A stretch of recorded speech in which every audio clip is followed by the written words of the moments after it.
Sinabi mo kanina sa opening statement mo, if I remember right, wala kang kinikilingan. You're not pro-BBM or Marcos.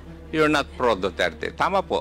Tama po, Your Honor. I'm pro good governance. But like I said, also in my statement, I support and I respect yung pong mga pinuno at lahat ng Pilipino na sumusuporta sa aking advokasya, which is good governance nga po at free speech. Good governance. Yes, Pero po. dapat po bang isali rin yung paninira? Thank you, Representative Mr. Dionisio. Chair. The next interpolator will be Representative Romeo Acop. You have the floor. Thank you, Mr. Chair. It's too late already in the day. My substantive or substantial questions will be asked in the next hearing. Pero meron lang po akong i-clarify. May I ask from Madam Kiambao Reyes? Is Your she Honor. still around? Yes, Your Honor. Yes, thank you. A perusal of your blogs, palagi mong nilalagay sa iyong mga blogs na this post is protected by Article 3, Section 4 of the 1987 Philippine Constitution. Tapos, defend free speech and no to bullies. Would that be true? Nasinulat ko po yun. Is it true na sinulat In ko your po yun? blogs, nakita ko yung mga nakalagay sa blog mo. It's either this post is protected by Article 3, Section 4 of the 1987 Philippine Constitution at saka defend free speech and no to bullies. Your Honor. Would that be true?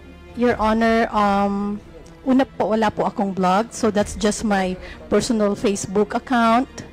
And yes, nilalagay ko po yun, yung disclaimer na yan, kasi nga po, medyo sensitive po ngayon tayo sa mga ganyang post, di ba? So, I have to remind the readers also that these are just opinions, these are just reactions, it's no news, and our free speech is protected by our Mr. Chair, Constitution. simple lang po naman yung tanong ko eh. Ano po yun, Your Kung Honor? Ang tanong ko lang naman po pwedeng sagutin ng totoo. Yes. Kasi ang tanong ko lang kung lahat sa iyong post may nilalagay ka na this post is protected by Article 3, Section 4 of the 1987 Constitution at saka defend free speech at saka no to bullies. Yes or no? No, Yun lang sir. po, I do not need an explanation. Sir, no, sir. Not all, but most of my posts, may nakalagay pong ganon. Lately, ha? Lately po, ganon. Pero sometimes ay nakakalimutan kong ilagay yon. But as much as possible, nilalagay ko po because that's also advice din ng mga kaibigan kong abogado. Yes. May I know what Article 3, Section 4 of the 1987 Constitution all about? It's about free speech, sir. And would you know, Madam Kiambao, that free speech is not absolute? I understand, sir. You understand? Yes, sir. Yes, Your Mabuti. Honor. Now, matanong ko po ba, no to bullies, who are you referring to? Marami po talagang bullies din sa online at Sino po marami yung po. nagbubully sa inyo? O ikaw ang nambubuli?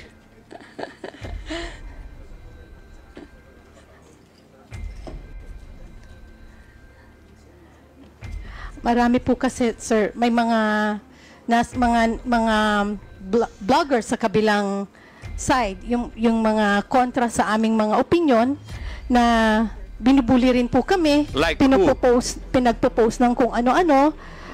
Gusto niyo pwede pong banggitin yung mga pangalan nila? Like who nga po? Apo.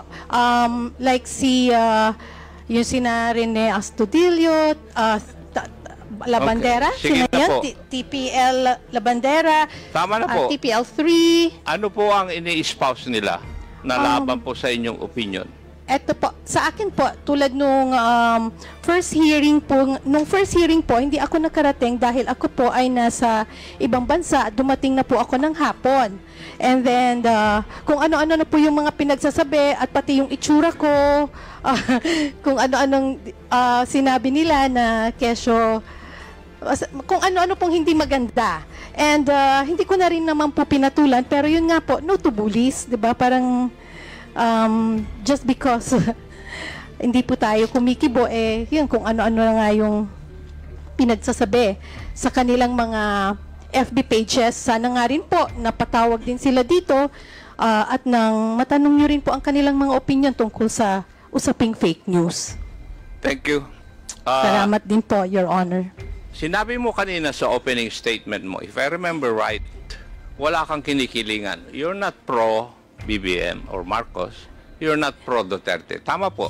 Tama po, Your Honor. I'm pro good governance. But like I said, also in my statement, I support and I respect yung pong mga pinuno at lahat ng Pilipino na sumusuporta sa aking advokasya, which is good governance nga po at free speech. Good governance. Yes Pero po. dapat po bang isali rin yung paninira ng mga individual na tao? If Ano you are po- pro-governance, Ano po yung tanong po doon, Your Honor?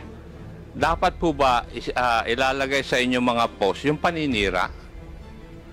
Hindi ko po masyadong makuha po yung maintindihan po yung tanong. Baka mali po ang maisigot ko. Hindi po ba question na po kayo kanina ni Honorable Abante? Nag-apologize nga po kayo eh. 3 beses. At paiyak-iyak pa po kayo. Yes, Your Honor. Napapaiyak po talaga ako sa... And then you claim na wala kang kinikilingan. But from your post, meron kang kinikilingan. Your Honor, May bias ka rin na pinapakita. Kasi nandito sa akin ang listahan ng mga post mo, yo. sige po. Your Honor, just let me know kung pwede na po ako magsalita. Pwede na po, Your Honor, Yes, you have sumagot. the floor. Okay, maraming salamat po. Sabi ko po, ako ay pro good governance.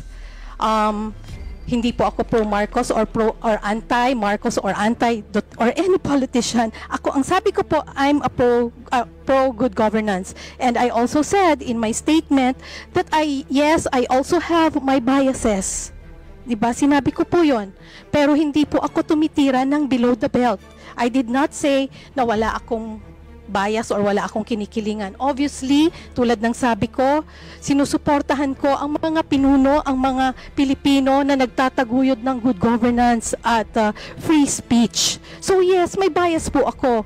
Kung sino po yung tingin ko na pinuno na nagtataguyod nito, yun po yung medyo bias po ako doon. Pasensya na po.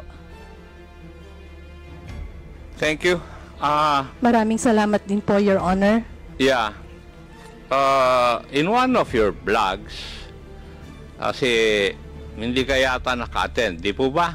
Yes, Your Pero Honor. ipinost mo na, and I would like to quote, wait, did they not say that the hearing is meant to investigate their so-called pogo vloggers, narco vloggers, and fake news purveyors?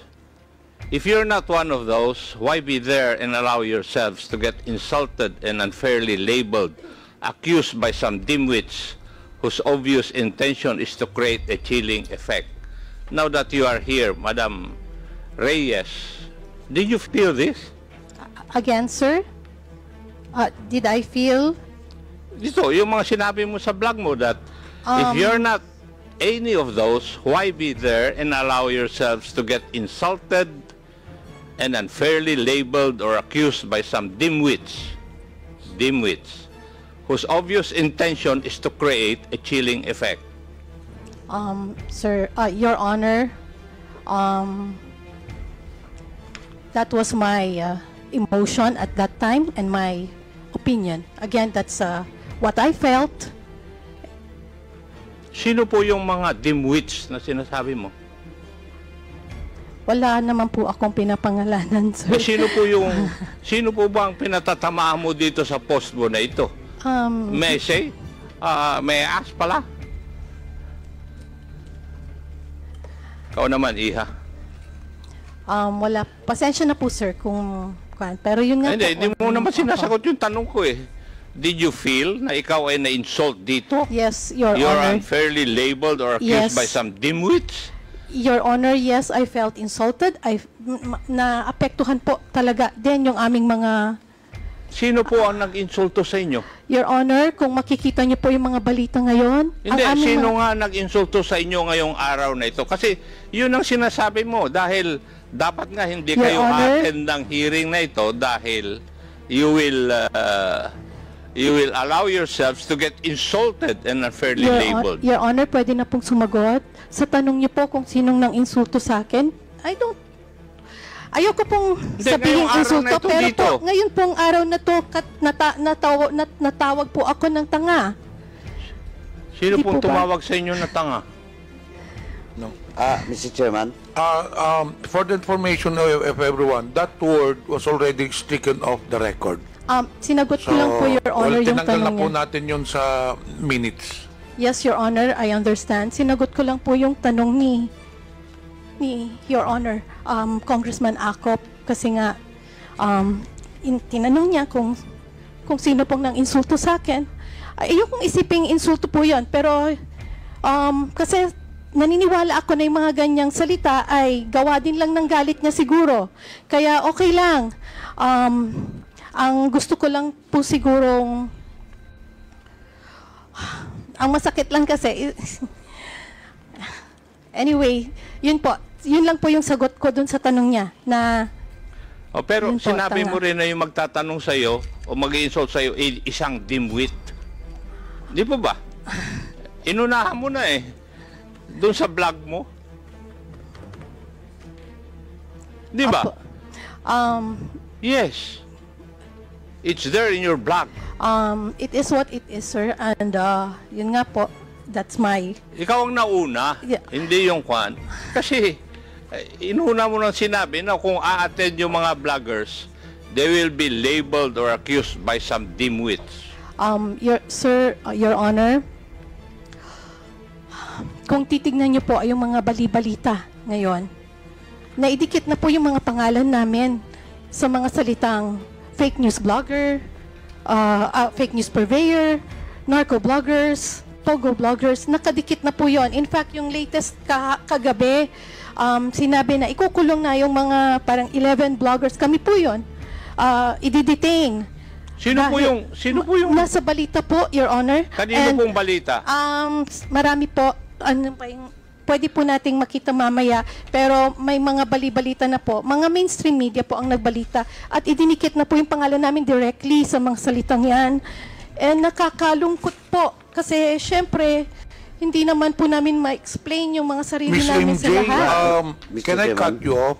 Yes, Your Honor. May we know yung sinasabi mong nasa balita? Opo. Pwede mo kang pakita sa amin dito? Opo, Your Honor. Saan balita na ikukulong kayo? Hindi- Sino nagbalita? You mentioned mainstream, so that would be GMA, ABS-CBN. Yes. Pwede mong ipakita rito ang Mainstream preba po. na merong nagpalabas ang mga mainstream media na ikukulong kayo? Because Wait I have lang, not Your heard Honor. of any Meron po. mainstream media telling that, saying about this supposedly na pagkulong sa inyo. Pwede mo bang ipapakita rito yung prueba, ebidensya, Meron po. proof that this mainstream media has been saying na ikukulong kayo? Yes, Your Honor. Pwede kong ipakita sa inyo mamaya kung gusto niyo po. Kasi na-screenshot ko Sinong naman mainstream po yan. media ba yung sinasabi mo? Can you just give me Radyo Mindanao Network? At saka meron pa marami pa akong nabasa kasi pino-forward nga po sa amin, sir, yung Mr. mga Chairman. ganyan. Baka hindi naman mainstream media yon. Baka Mr. this is also social media personalities. meron din, oo. I don't think No, sir, if mainstream it is a legitimate media outlet, It is, Your if it is a Honor. mainstream media, these are legit people. I don't think they will make irresponsible statements such as that. Mr. Chairman. Yun nga po, Your Honor. Yes, Representative Baduano. Anyway, with due respect to the statement made by Ms. Kiambao, ma'am, ganito kasi yan eh. Today's hearing will prove that indeed if it is true, no? At saka dokumentado po yung sinasabi mo na kahapon o kagabi, may mga ganong report, Meron. it will be proven that it is not correct at it is not true. Kasi, hindi naman kayo kinontempt unless in this hearing, you will violate our internal rules.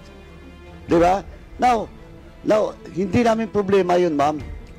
Kung may ganun. Kasi you were invited for the past several invitations. That's why you were issued as a pena ad testificandum.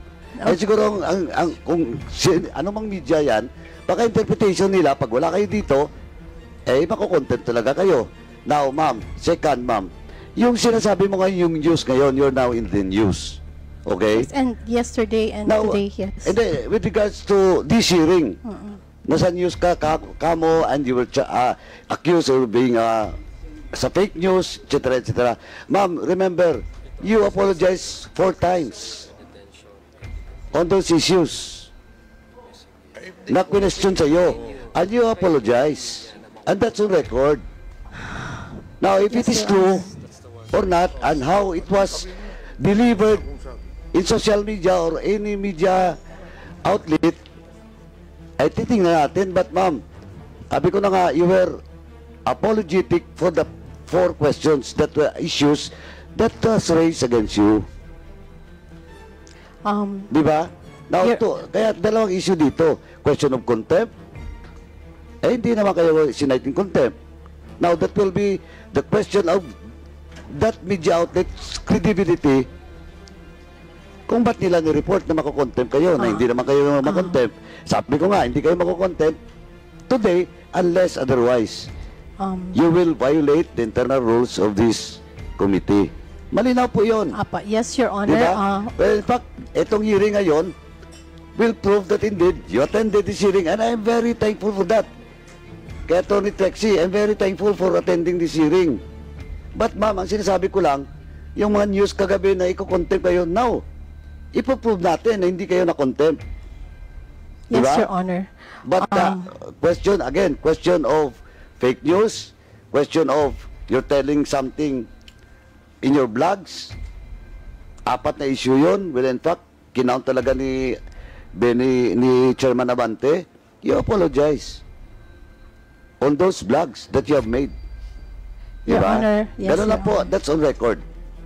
Your Honor, I was just reacting po doon or responding doon po sa tanong ni Congressman Acop. Hindi ko po sinasabi at ina-assume na ganun po yung gagawin ninyo. Nirelay ko lang po sa inyo yung mga balita na kumakalat at kung paanong ang aming mga pangalan ay nasisira. Hindi po ibig sabihin na dahil sa inyo, kundi dahil dito sa mga nire-report ng mainstream or ng social media about us na nakakasira. Those are fake news. Ma'am, Di po ba? that's why, ma'am, on the other hand, because you're attending this hearing, it only proves that you were not cited in contempt. Di ba? Yes, and You are exceptionated doon sa issue na pinalabas nila last night ba yun or the other day. Pero ngayon, yung lumalabas ngayon, again, I would just like to reiterate, yung lumalabas ngayon na fake news ka or etc. whatever, it was proven dito because you apologized. Now, it's up to them how to write the news or the item or whatever in their social media account. Bala sila. But ang sinasabi ko lang po, we are basing all based on facts dito. Well, in fact, yung reklamo mo kanina na parang na-insulto ka, sabi nga ni Chairman, I was the one who moved.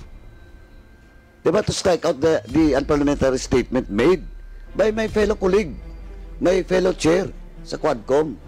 Kaya gusto namin ipakita rin dito na we are fair here, ma'am. yeah, thank you, Your Honor. Thank you, Chairman. Again, sinagot ko lang po yung tanong. Hindi ko po gustong i-bring up ulit yung salitang yon sa akin, pero sinagot ko lang po ang tanong. Maraming salamat po. Representative Acop. Thank you, Mr. Chair. May I go to Madam Crisette Chu? Yes, sir. Is she still, are you Yes, still sir. around? Yes, sir. Good afternoon. Good evening. Yes. Narinig ko po yung pagtatanong sa inyo ni Honorable Benny Abante. Tinanong ako po kayo kung sino yung mga congressmen na may mga anak o nakuan na nag-aaral kung saan-saan sa abroad. Di po ba? Yes, sir. Nagtanong kanina. Did you learn a lesson from that?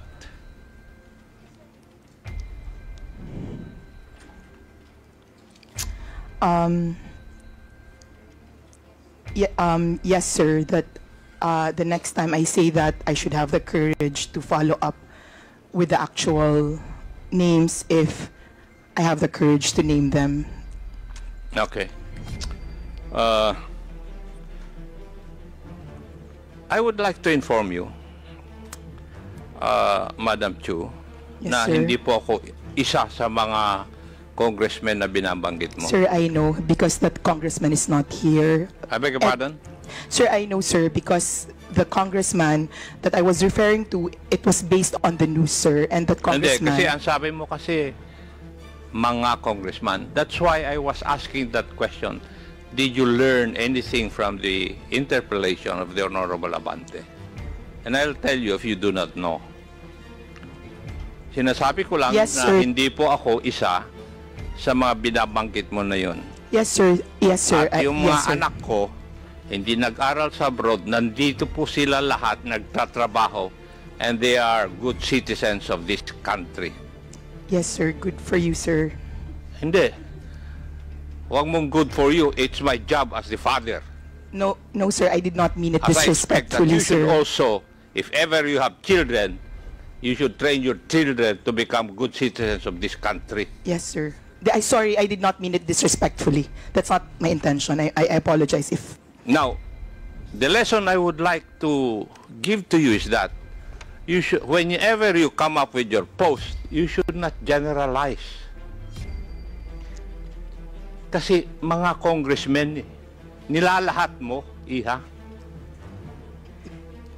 That was not my intention, sir. I do not... Okay, I did why not did you mean... write it? I did not... Kaya nga sinasabi ko, ang lesson learned mo dapat dito, huwag ka nang mag-generalize sa mga post mo. Yes, Kasi sir. I hindi ka will nga be makasagot more kanina. Kung specific tinanong ka next ni, time, nung sir. tinanong ka ni Honorable Abante, you name the congressman.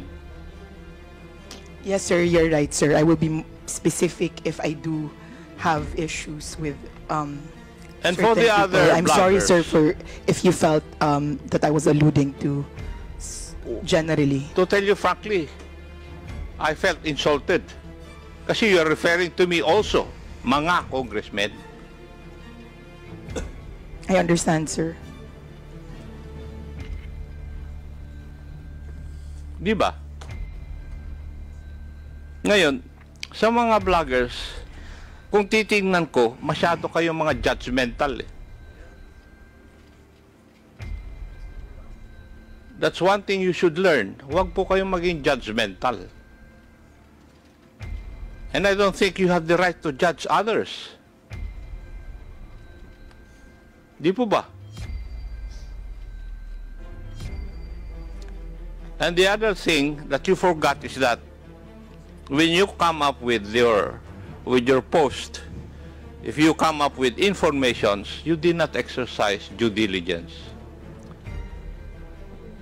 Wala po kayong fact-checking kung totoo yung mga nire-report ninyo. Yun po yung aking observation kasi sa mga post na nahaharap sa amin.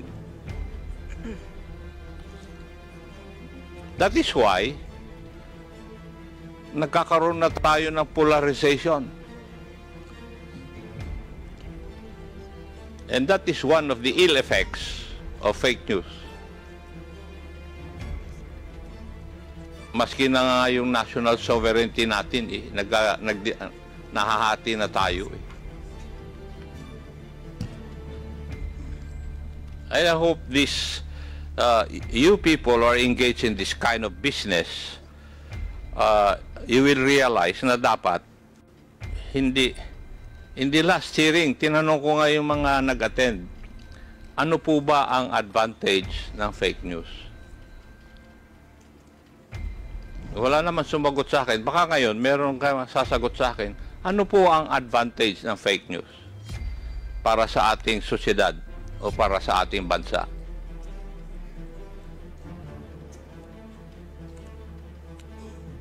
meron po bang makakasagot sa akin nun? Sir. May I? Mr. Chair, sasagot daw? Yes, please. Hindi po kayang sagutin. Kailangan po natin ng definition ng fake news. Kasi po, merong fake news na time-bound. Totoo ngayon, bukas hindi na totoo. Katulad ni Galileo na nagsabi na heliocentric ang excuse me, Mr. Chair. solar system. Madam, please Opo. indulge me. Ano po yung unang statement ninyo? Baka po para magkaintindihan ay i-define po natin kung ano ang fake news. Yung sumunod na statement. Kasi minsan po, ang tinatawag na fake news ay time-bound. Posibleng totoo ngayon, bukas hindi na totoo. Katulad nga po ng heliocentric versus the geocentric solar system. Naparusahan po si Galileo. Pero 600 years later, nag-apologize ang simbahan. Dahil totoo pala siya. So, what So- is the advantage of fake news? No, sir, we can only answer that question if we define what fake news is. And may I know, from your background, how would you define fake news? Sir, that's one of my problems with the proposed legislation, is that it is very difficult to pin down a definition for fake news. May I know, Marami may I po know akong what binasa. proposed legislation are you talking about? Sir, Representative Ace Barber says that he proposes regulation, a regulatory framework for social media to combat fake news. And therefore, we have to define what fake news is. So in other words, as far as this representation is concerned, wala pa akong nababasa na proposal because the proposed bill regarding fake news will come out after this hearing. Yes, sir, but you're already asking us questions on fake news. Yes, kaya nga, kasi that is why we're holding this para magkaroon po kami ng clearer understanding kung bakit ano ang fake news, ano yung ill effects ng fake news, ano ang advantages. That's why I'm asking, ano ba ang advantage ng fake news? Para we can balance it. Sir, like I said, if we can have a working definition of what you call fake news, for instance, is clickbait first fake news, fake yung headline pero nasa body naman yung katotohanan. What about sarcasm, sir? Kasama po ba siya sa fake news? Paano kung jokes? Fake news din po ba yun? Gusto ko lang malaman para alam ko kung paparusahan niyo po kami, alam namin kung ano yung ginawa naming mali. Wala pang mali kasi wala pa kayong pina-violate na ba except yung cybercrime law. Di po ba? Opo. And the other criminal laws which are controlling insofar as this issue is concerned. Di po ba? Andiyan na rin po ako, pero para naiintindihan ko po na ito ay inquiry in aid of legislation. At pinuntirya na po ng mga kinatawan dito na may problema tayo sa fake news dahil nakakapanira. Pero sir, we're pointing out a wrong, but we don't know yet how we're going to define the wrong. And it is a basic tenet sa atin sa Ligang Batas na bahagi po ng bago maggawa ng regulasyon ay may notice tayo kung ano yung masama. Gayon din po sa ating pagdidiskurso dito, kasama po dapat ang isang working definition. Ano po ba ang tinatawag natin na fake news? Baka kailangan din po ng diskurso doon. When we come up with the proposed bill, there will be a definition of terms, as always. So Maraming fake salamat news po. there will be defined. Maraming salamat po. Yes, that's the protocol of this legislative body. Whenever we come up with bills, we have a portion of that bill which define the terms embodied in the proposed bill. So nandun, i-define namin. Don't you worry. Salamat po. Yes, because if ever there will be a proposed bill, it will still undergo technical working group, and maybe most of you would still be invited. So your opinions on the matter will be known by the legislators. So magkakaroon po ng definition.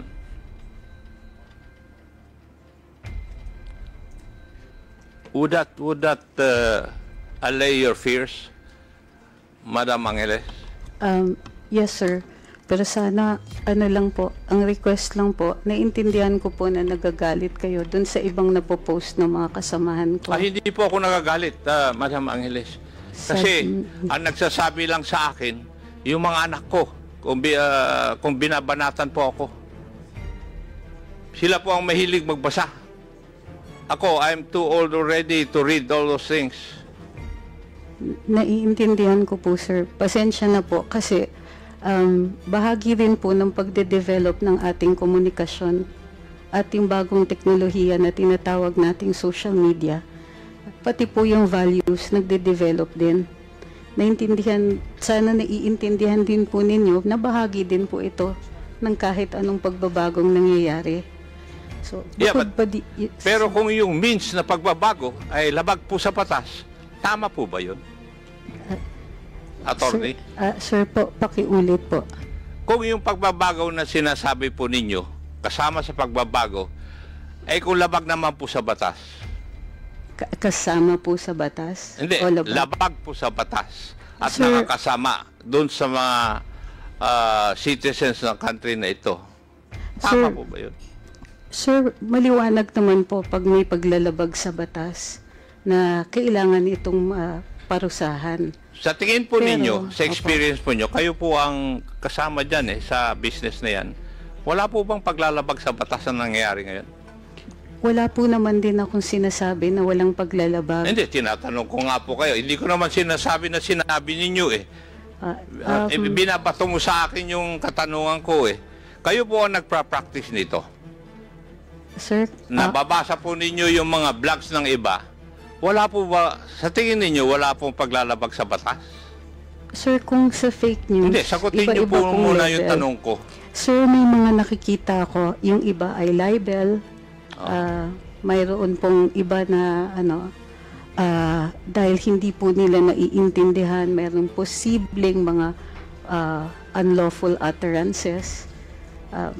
Pero covered nga po siya ng batas.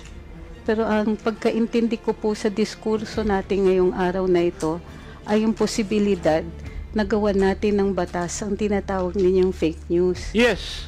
Yes, sir. That is the purpose of this hearing also. Yes, sir. Mayroon din naman po ng paglalabag, pero dahil hindi pa po batas ang fake news, hindi siya paglalabag sa batas. Gayon pa man, naiintindihan ko, mayroong nasasaktan, mayroong nadadamage. At yun po dapat yata ang pinupuntirya natin. Yung may masasaktan, yung may damage, at yung may mali siya. Kung titignan po natin ang batas, lahat po ng limitasyon sa kalayaan magsalita at magpahayag ay ukol doon sa mga may masasaktan, katulad ng bayan o kaya individual, o mayroong malaking possibility ng kaguluhan. At ginagawa ito ng may mali siya. So kung ito pong mga elemento na to ay present doon sa pagpapahayag ng fake news, definitely, sir, mayroon pong nangyayari niya ngayon. Noted po. Maraming salamat po. I agree with you also on that point. Thank you. Mr. Chair, may I go to BIR? A while ago, BIR, natanong po kayo kung nag-comply kayo sa submission ng mga nagbabayad po ng taxes na nag-engage sa business na ito. Di po ba? Yes, Your Honor. And a while ago, if I remember it right, hindi pa kayo makapagbibigay ng mga payments that they made. Would that be correct? Yes, Your Honor. Yes. May I know why? Your Honor, we are prohibited by Section 270 of the Tax Code, Your Honor. And what does that state? Your Honor, we are prohibited from divulging data based on the returns filed by the taxpayer, Your Honor. It is also provided by the National Internal Revenue Code na meron kayong submission of pertinent information to Congress. Are you aware of that provision? The exemption, Your Honor, of the 270? Yes. Yes, Your Honor. So, kaya nga, pwede kang mag-submit dito sa amin. Yes, Your Honor. We are allowed to submit those documents, Your Honor, in an executive session, Your Honor. Yes. Yes, Your Honor. Kaya nga pinag-prepare namin because kami ang magsasabi kung we will get it in executive session.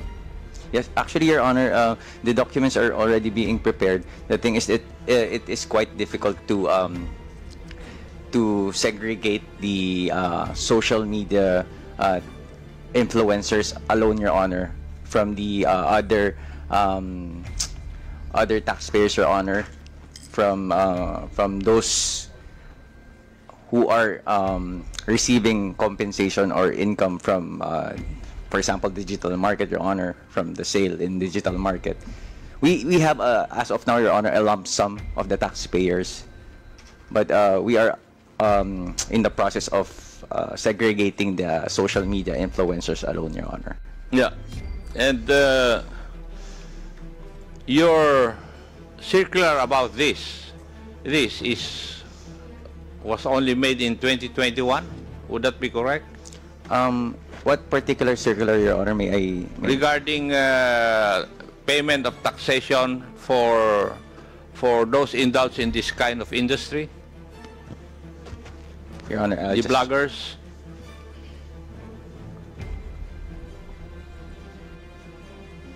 Yes, Your Honor, 2021, Your Honor. Yes, 2021. Kasi gusto namin na makita rin kung paano tinatax itong mga ito by the BIR.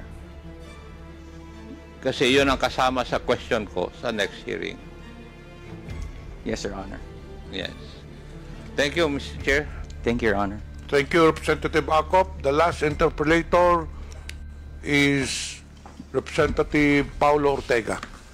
Thank you, Mr. Chair. Like the Honorable Romeo Acop, I will reserve some of my questions for the next hearing since karamihan po na tanong na. But additional manifestations na lang po, Mr. Chair. Siguro kanina when we got the names or the account names or aliases of our vloggers, baka pwede rin pong malaman kung meron pa silang mga ibang account saka additional na mine-maintain na accounts. Then I would like to manifest also, Mr. Chair, na we invite the other victims of fake news like our friends from the media, our friends from the showbiz industry, and other members from government as well, Mr. Chair. Thank you. Before we suspend the hearing, I have some matters to discuss. First and foremost, we would like to inform everyone that the tentative date for the next hearing will be on April 8. During the last hearing, we have issued, or rather, this committee has issued show cause orders to 34 resource persons, mostly social media personalities. Out of 34 that we have invited, 10 are present today and 24 did not attend. These are the following: Mr. Alex Destor, Alan Troy Rolando Sasot, Alvin Mortero, Claire Eden Contreras, Claro Ganak, Cyrus Preglo, Darwin Salceda, Edwin Hamora, Elmer Hugalbot, Ernesto Abinis Jr., Attorney Glenn Chong, Jeffrey Almendra Celis, Jeffrey Cruz, Joe Smith Medina, Jonathan Morales, Julius Milanosi Maui, Kester Ramon Balibalos Tan, Lord Byron Cristobal, Lorraine Marie Badoy, Maria Florenda Espinilla, Maricar Serrano, Susan Batalla, Mary Catherine Binag, and Miss Vivian Zapata Rodriguez.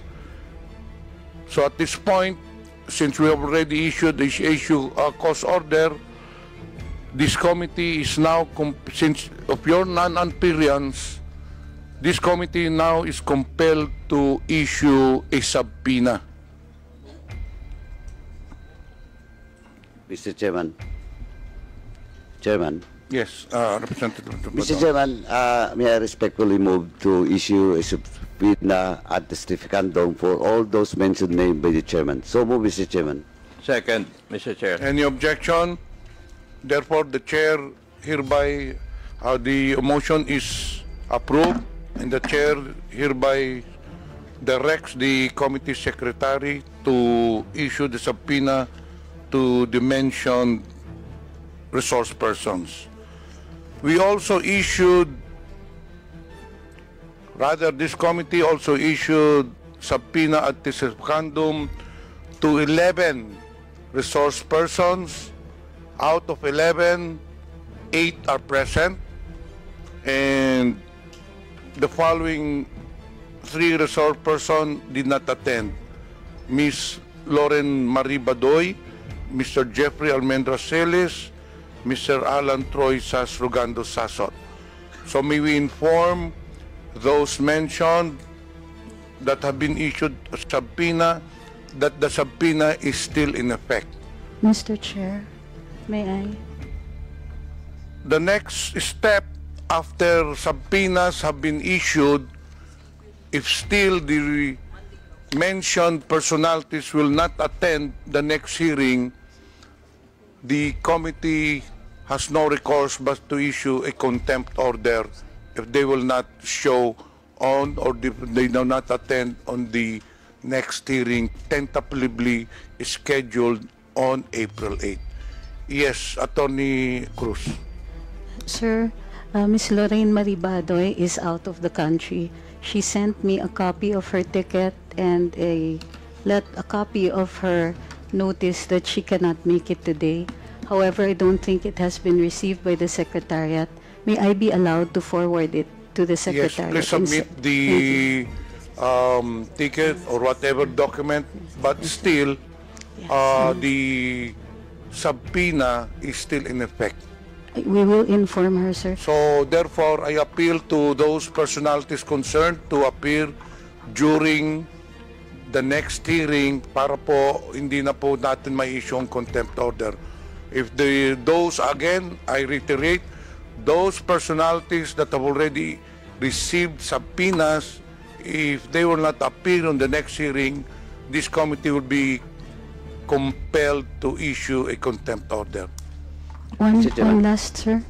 Yes, Ms. Tony Cruz. Sasrugando Sasot is in China, and she attempted to join today, as discussed earlier, via Zoom. She cannot return to the country. Chairman. Whether she's in the country or not, all orders coming from this committee will still be in effect. Chairman. Representative Paduano. Chairman, let it be clear to the resource persons, especially those not present today, with regards to the explanation relayed to you by Ms. Badoy. Ang malaga po dito, attorney, is the written explanation. Attached with is all the documents that will prove that indeed he was abroad, she was abroad, and at the same time, if the written explanation is valid. No, yun po. So, as of now, we will accept all those documents that you will submit to the Secretariat, but still, Ms. Badoy and Ms. Asot, Mr. Asot, Sasot should make a written explanation and submit it to the committee before the next hearing po.